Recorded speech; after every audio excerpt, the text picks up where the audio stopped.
আসসালামু আলাইকুম এভরিওয়ান।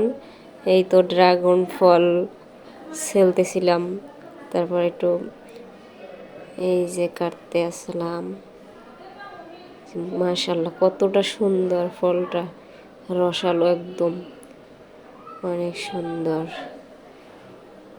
বাচ্চারা তো খেয়ে অনেক এই তো থালটা সাজিয়ে নিয়েছিলাম, একটু ডেকোরেশন করলাম, অনেকটা সুন্দর লাগতেছে, টকটকা লাল একদম। এই তো বাবুরা খেতেছিল, খাইয়ে তারপর তারা খুব রিভিউ দিয়েছে, অনেক সুন্দর ফলটা, মিষ্টি, অনেক রসালো। হ্যাঁ, একদম আয়ান বাবুর মুখটা লাল হয়ে গেছে, টকটকা। সে তো কিছুক্ষণ এই যে জারিফামণি, এই যে সবাই খাইতে আসে। এখন তারা একটু দুষ্টামি করতে আসছে, ছবি টবি তুলে নিলে।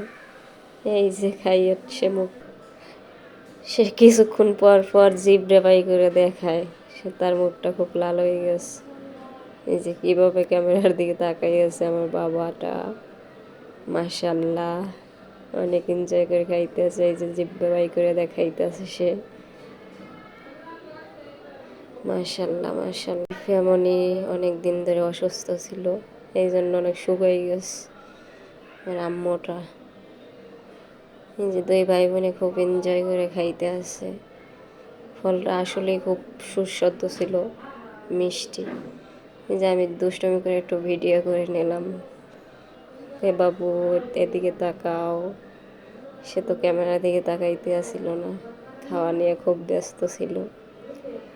এই যে তারপর একটু আবার ড্রাগনের জুস বানাই নিলাম। জুসটা খেতে অনেক মজা ছিল, অনেক সুস্বাদু।